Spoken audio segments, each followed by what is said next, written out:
Prasad PC నా చెంబులు బాబా okay. అందరికీ నమస్కారం. ఈరోజు కడప జిల్లా పోలీస్ ఒక స్పెషల్ ఎన్ఫోర్స్మెంట్ భాగంగా one big catch of non duty paid liquor పట్టుకోవడం జరిగింది. ఇది కొన్ని రోజు నుంచి ఒక వారం రోజు నుంచి సుమారుగా జరుగుతున్నటువంటి ఒక సర్వేలెన్స్ అండ్ డిటెక్షన్ ఆపరేషన్ ఫలితాలుగా జరిగింది. ఇందులో భాగంగా మనం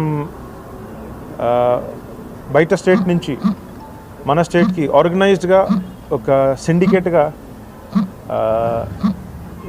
ఇల్లీగల్ లిక్కర్ తీసుకున్నటువంటి ఒక గ్యాంగ్ని కూడా పట్టుకున్నాము. This is a very good catch.